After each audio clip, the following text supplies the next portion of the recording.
السلام عليكم ورحمة الله وبركاته حبايبنا طلاب والإعدادي، عاملين إيه؟ يا رب تكونوا بخير. جايين معاكم النهارده مع الدرس الثاني في المنهج إن شاء الله. الدرس الثاني يا رجالة باسم حاجة اسمها تطبيقات النسبة والتناسب. بص يا عم الحاج، تطبيقات النسبة والتناسب دي يعني هما 3 حاجات.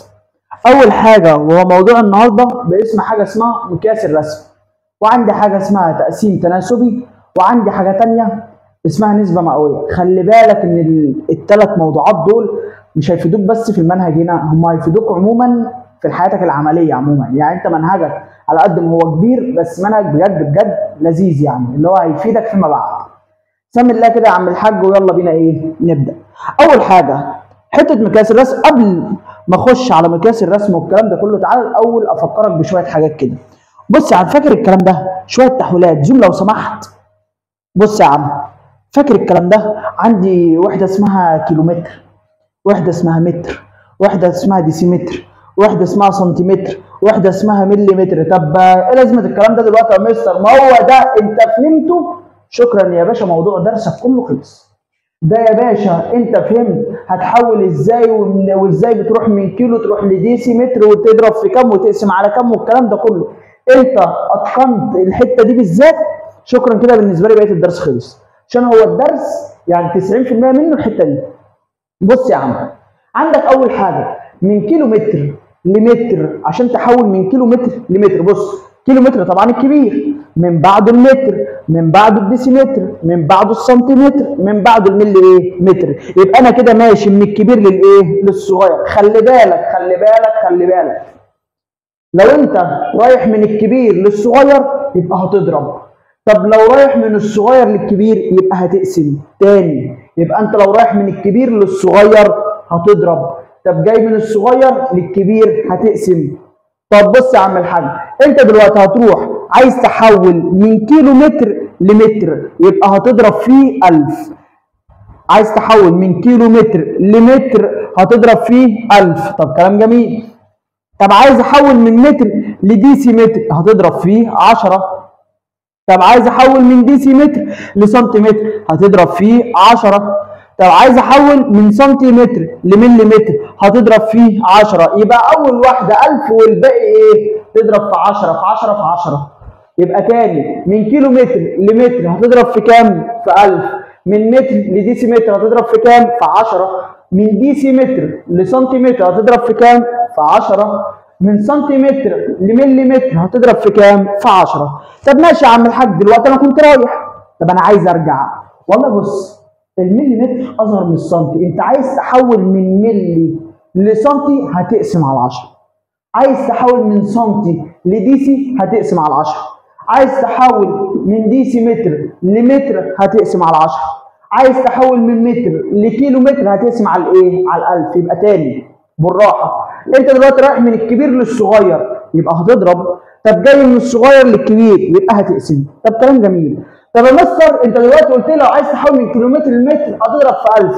طب هو بقى لو عايزني احول من كيلومتر لديسيمتر، ايه ده بقى؟ عادي يا عم الحاج، هتضرب في 1000 في 10.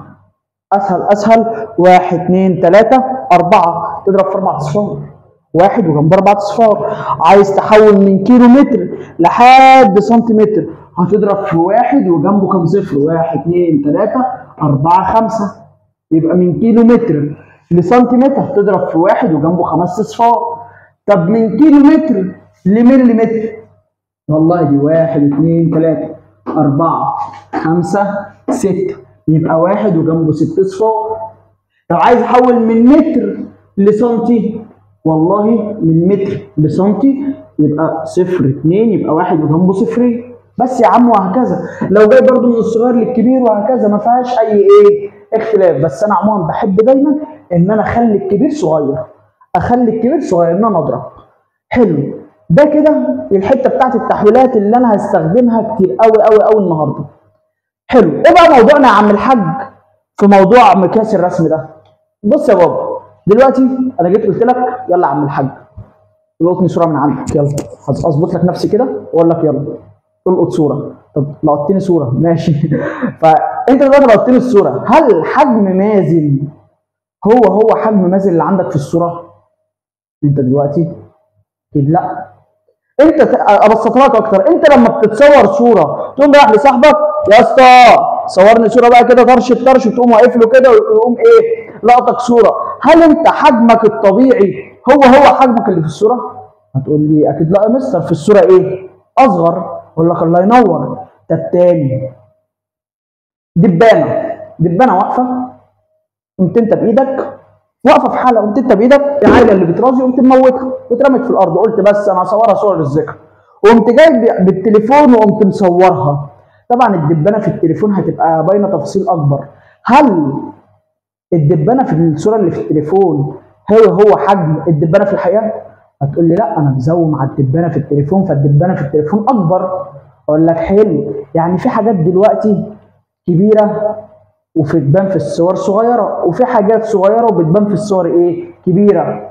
اكتر واكتر العالم اللي احنا عايشين فيه، مش في حاجه اسمها خريطه العالم؟ هل العالم ده كله لما احنا بنعمله في حته خريطه على حته لوحه، هل حجم العالم هو الحجم اللي في الخريطه؟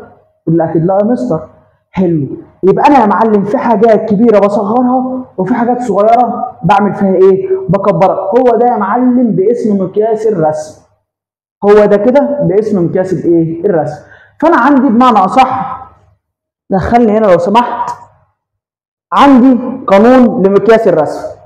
تعالى هنا، عندي قانون لمقياس الرسم او مقياس الرسم هو نسبة تقارب بين البعد في الرسم او النموذج الى البعد الايه الحقيقي. يعني انا بكلمك في الرسم وفي الحقيقة، اللي هو انا في الحقيقة وفي الصورة، العالم في الحقيقة وفي الخريطة على الرسمة وهكذا.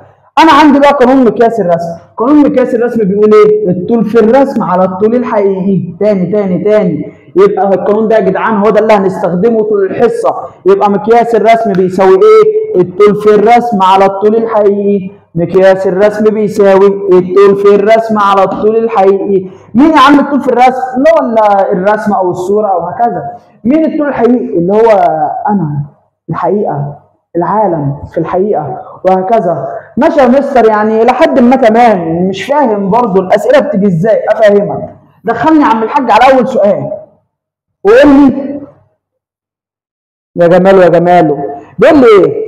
اذا كان الطول في الرسم 14 ملم، خلي بالك من الوحده، ما تقوليش 14، لازم تنطق الوحده. يبقى اذا كان الطول في الرسم ايه 14 ملم، كلام جميل. والطول الحقيقي 700 متر. الطول الحقيقي كام يا عم الحاج؟ 700 متر. ماشي. فانا مقياس الرسم، ثانيه واحده، مقياس الرسم بيساوي الطول في الرسم، الله ينور عليك اللي بتقول على الطول الحقيقي زي العسل. كتبت القانون ماشي. انت عايز ايه؟ انت عايز مقياس الرسم، يعني عايز ده. حاضر، مقياس الرسم اهو بيساوي وشرط الكسر. حلو. الطول في الرسم هو قال لك بكام؟ الطول في الرسم ب 14، بس خلي بالك بص انا هعمل ايه؟ 14 ملم هكتبها على الطول الحقيقي. الطول الحقيقي بكام؟ ب 700 متر. بص 700 متر. خلي بالك بقى، انا مش هينفع اروح على الاله واقوم قايل له 14 على 700، غلط. ليه؟ دي بالملي ودي بالمتر، ما ينفعش، لازما الاثنين يكونوا شبه بعض. يا اما تخلي الاثنين ملي يا اما تخلي الاثنين متر. طب ماشي، تحب نحول ايه؟ والله انا قلت لك انا بحب احول الكبير. مين الكبير فيهم؟ هتقول لي المتر. بس يبقى انا هحول المتر لملي متر. وديني على التحويلات لو سمحت، ووريني لو عايز احول من متر لملي متر، من متر لملي متر. المتر اهو، عشان اروح احول لملي متر هناك اهي هضرب في كام صفر يا معلمه؟ دي 1 2 3. يبقى انا هاجي هنا، امشي. يبقى انا هاجي هنا اقوم قايل فيه واحد وجنبه كام صفر؟ 3 اصفار. وكده خلاص بقوا الاثنين بوحده الايه؟ الملي. كده اقدر اقسم بقى. طلع لي آلة واكتب عليها. هات لي الآلة الناحية دي هات لي الآلة الناحية دي. يا مسهل الحال يا رب. ها بس حلو قوي. شرط الكسر 14 على 700 في 1000 ودوس يساوي. تطلع لي بواحد على ال50,000. 1 على ال50,000. شكرا. امشي يا آلة. ده كده شكرا مقياس الرسم بتاعي 1 على 50,000. هتقول لي هي فين 1 على 50,000 هنا؟ يا عبيط، ما 1 على 50,000 هي 1 إلى 50,000 اللي هي إجابة رقم ألف. بس يا معلم. ودي كده كانت أول مسألة معانا. نشوف واحدة كمان. ودينا على واحدة كمان لسه ما سبتتش. ودينا على واحدة كمان. هدي. بص يا عم، بيقول لي إذا كان الطول في الرسم ب5 سم اقفش أول حاجة. طيب والطول الحقيقي ب70 متر. خلاص بقى يا مستر أنا عرفت اللعبة دي بالسنتي ودي بالمتر ما ينفعش، لازم يكونوا الوحدتين شبه إيه؟ بعض. يبقى يلا فهم مقياس الرسم. مقياس الرسم بيساوي الطول في الرسم على الطول الحقيقي. الطول في الرسم بكام؟ ب5. 5 ايه؟ اوعى تنسى سنتي. على الطول الحقيقي، الطول الحقيقي بكام؟ ب70. 70 ايه؟ ما تنساش متر. ينفع؟ والله العظيم ما ينفع. ودينا على التحويلات. عايز احول من متر لسنتيمتر هخلي الاثنين بالسنتي. عايز احول من متر لسنتيمتر اهم، يبقى هضرب في كام صفر؟ صفرين. يبقى انا اجي هنا يا معلم تحت واقوم ضارب فيه 1 0 0 وبقت كده يا معلم سنتي. حلو. امشي. رجع لي المسألة وقوم يا باشا قاسم عادي 5 على 70 في 100. طلع لي الآلة. هاتها لي الناحية دي ولا زي ما هي مش مشكلة. شرط الكسر 5 على 70 في 100. دوس يساوي. يطلع ب1 على 1400. امشي يا آلة. 1 على 1400 أني واحدة في الاختيارات يا عم الحاج هي إجابة رقم ج. ما هو 1 على 1400 هي 1 إلى إيه؟ 1400. طب كلام جميل. ده كده كان مثال تاني. عايزين نشوف مثال كمان. ودينا على مثال كمان. نشوف اللي جنبه. نشوف اللي جنبه على طول. يلا. بيقول لي استخدمت عدسة مكبرة. عدسة بتكبر أي حاجة. في تكبير حشرة. حتة دبانة يا عم. طول الحشرة 7/10 ملم. طب ده كده الطول الحقيقي ولا الطول في الرسم؟ والله هو ده كده اللي أنا شايفه الطول الحقيقي. لو أنت برضو مش مقتنع كمل المسألة وأنت تعرف. بص، استخدمت عدسة مكبرة في تكبير حشرة طولها 7/10 ملم، فكان طولها بعد التكبير بعد ما كبرتها يبقى ده الرسم وده الحقيقي. يبقى ده كده الطول في الرسم وده الطول الايه؟ الحقيقي. طب يا عم الحاج هو بيقول لك اوجد نسبة التكبير. اوجد نسبة التكبير هي اوجد مقياس الرسم. عادي ما يشغلكش. يبقى انا يا باشا هجيب مقياس الرسم. عشان انا جيت قلت لك في حاجات بتكبر وفي حاجات بتصغر. ممكن يقول لك اوجد نسبة التصغير عادي. طب انا اعرف منين ان هي نسبة تكبير يا مستر او نسبة تصغير؟ اول ما اخلص المسألة هقول لك. بص يا عم، مقياس الرسم بيساوي الطول في الرسم على الطول الحقيقي. الطول في الرسم بكام؟ والله يا عم الحاج طولها بعد التكبير يبقى ده الرسم 14 ايه؟ سنتي. على الطول الحقيقي اللي هو 7/10 ايه؟ ملي. طيب ما ينفعش. حول. هات لي التحويلات لو سمحت. عايز احول من سنتي لملي. عايز احول من سنتي لملي. من سنتي لملي يبقى هضرب فيه 10. يبقى انا اجي هنا واقوم ضارب في ايه؟ في 10. ماشي. ده بقى ايه؟ ملي. قول يا باشا مطلع الآلة بتاعتي الجميلة واقوم قايل له 14 تتكسر الاول 14 في 15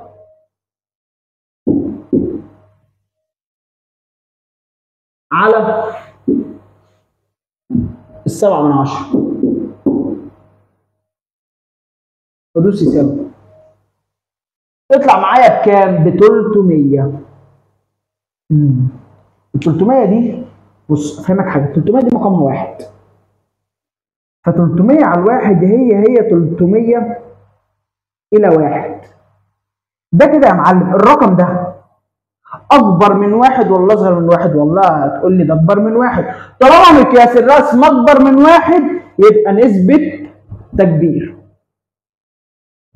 طب لو كان اصغر من الواحد، اصغر من الواحد اللي هو زي ايه يعني؟ يعني واحد على حاجه، زي في المسائل اللي كانت بتطلع لنا في الاول، واحد على حاجه، ده كده اصغر من واحد. يعني انا قلت لك مثلا واحد على مثلا 300، ده كده اكبر من الواحد ولا اصغر؟ لا ده اصغر من الواحد، ده كده اصغر من الواحد. طب 300 على الواحد، لا ب 300 ده كده اكبر من ايه؟ من واحد. يبقى لو نسبة، اسف، مقياس الرسم اكبر من واحد يبقى نسبة ايه؟ تكبير. طب لو مقياس الرسم اصغر من واحد يبقى نسبة ايه؟ تصغير.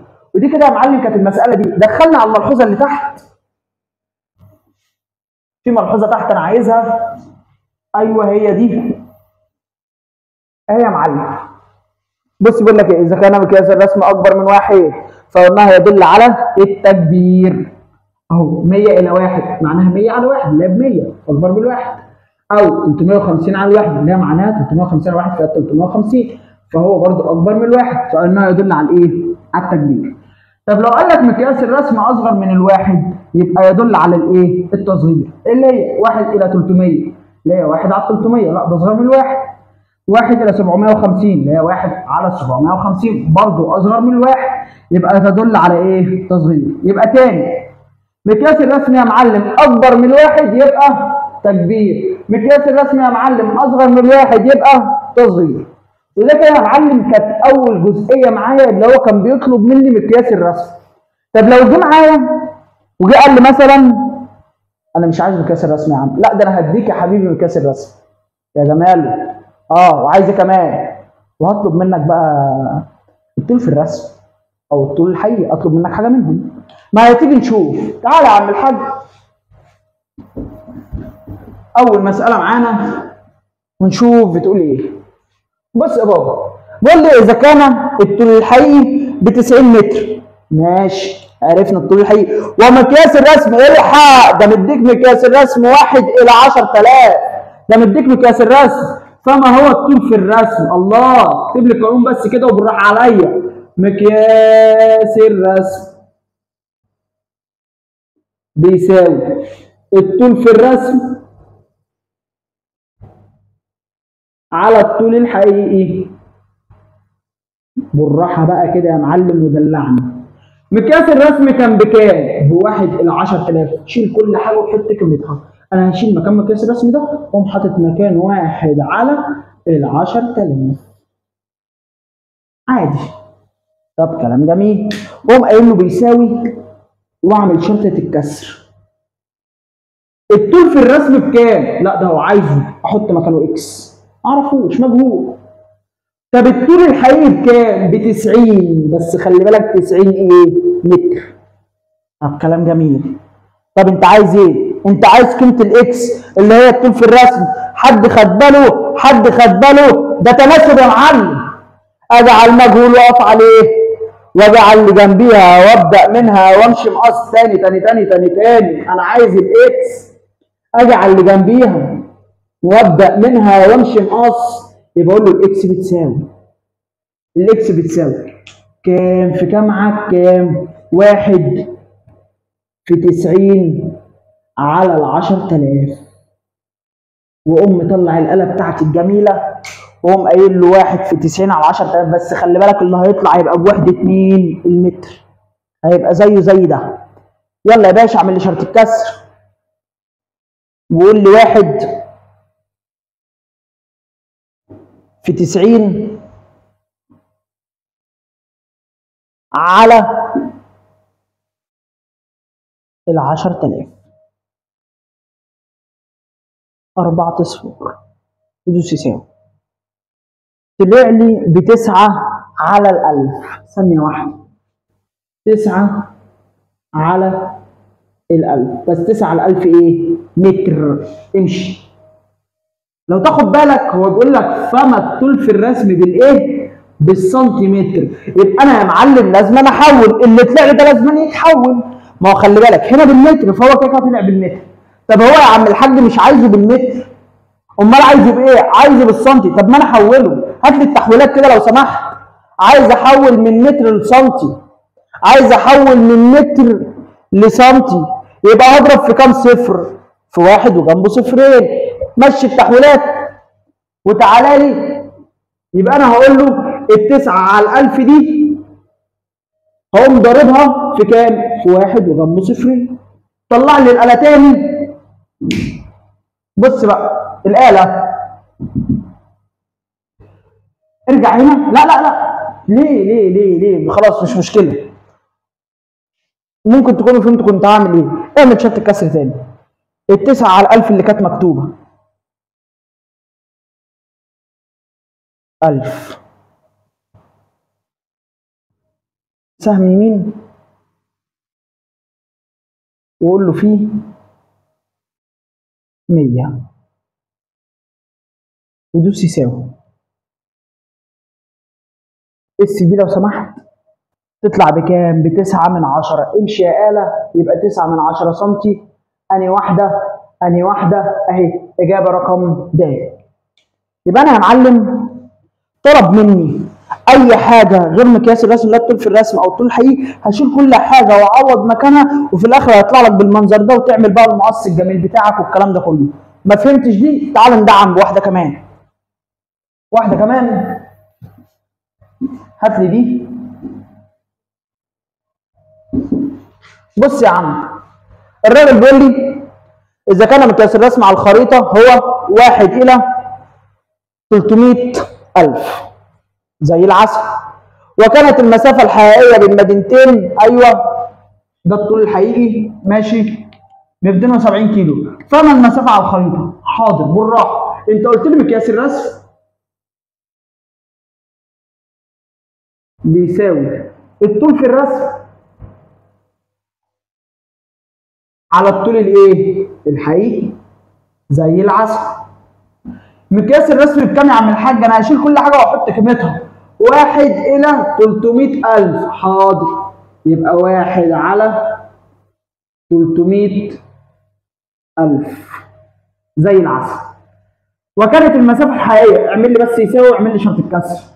انت عايز ايه؟ المسافه على الخريطه يعني الطول في الرسم هسميه اكس، والطول الحقيقي بكام؟ ب270 كيلو، يبقى اللي هيطلع هنا برضو بالكيلو. حاضر.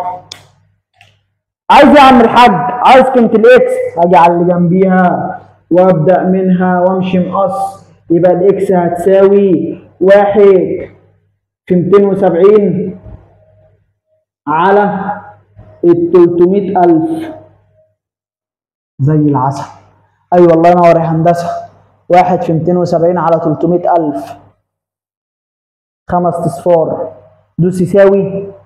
يطلع يا معلم بايه؟ ب9 على 1 2 3 4، يبقى هيطلع بيساوي 9 على 10,000. طب زي الفل. 9 على 10,000 ايه؟ كيلو. طب ماشي يا مستر، بس مفيش معلش رسمه هيبقى عليها بالكيلو ازاي؟ ما تسيبهاليش بالكيلو. والله انت سبتها كده عشان السؤال لو مقالي صح مش غلط، بس خليك راجل بتفهم رياضه، ما تبقاش حافظ. هو قال لك ايه؟ على الخريطه، يبقى اكيد الشغل هيبقى بالسنتي، يبقى حولها بالسنتي، ما تسيبهاش كده. انا عشان احول من كيلو لسنتي، عشان احول من كيلو لسنتي، من كيلو لسنتي، هضرب في كام صفر؟ 1 2 3 4 5، يبقى انا اخد ديت واضربها في 5 اصفار. امشي. يبقى انا اخد الرقم اللي انا جبته ده واضربه في 5 اصفار، واحد وجنبه 5 اصفار. يلا يا باشا. ايوه الله ينور. 1 2 3 4 5 ودوس يساوي. يطلع معاك ب90 ايه؟ سنتي. وشكرا يا عم الحاج، ولا اكتر ولا اقل. ها ايه رايك؟ طب هنا كان بيطلب مني دايما الطول فين؟ في الرسم. طب لو طلب مني الطول الحقيقي عادي بقى، ما هي وديني يا عم الحاج على رسمه يكون طالب ليا الطول الحقيقي.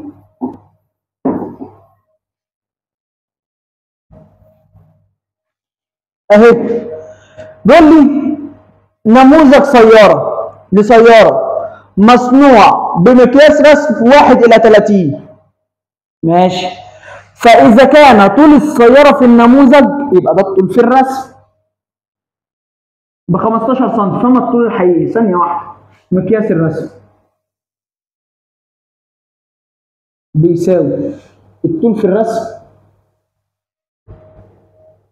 على الطول الايه؟ الحقيقي.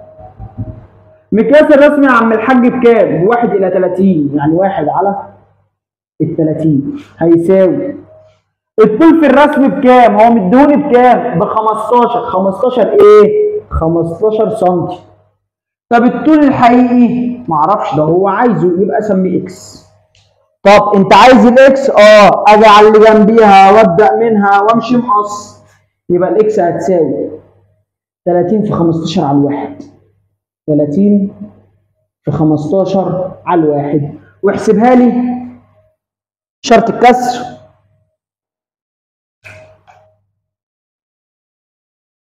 30 في 15 على الواحد، دوس يساوي، تطلع معايا ب 450. امشي يا آلة. 450 ايه لو سمحت؟ سنتي، يبقى 450 ايه؟ سنتي. فهو عايزها بالايه يا معلم؟ هو مش قايل لك، فهنشوف الاختيارات. 450 متر غلط، هي 450 سنتي. 4.5 متر مش عارف. 4.5 سنتي لا، هي 450 سنتي، يبقى 45 سنتي لا، فممكن تكون دي هي. طب عايزين نحول يا معلم من سنتي لمتر، هات لي التحويلات. عايز احول من سنتي لمتر، انا راجع من الصغير رايح للكبير، يبقى هقسم على الكام؟ على ال100، واحد وجنبه صفرين، يبقى انا اخد ال 450 نرجع لي الاول ويطلع لي الاله تاني، وال 450 اقسمها على ال100. قول لي على 100 ودوس يساوي، تطلع معايا ب9 على ال2. اس دي اللي هتطلع معايا بكام؟ ب4.5 متر. شكرا، اجابه رقم ج. بس يا معلم الموضوع سهل وبسيط. ممكن ودينا على اللي بعدها. انزل.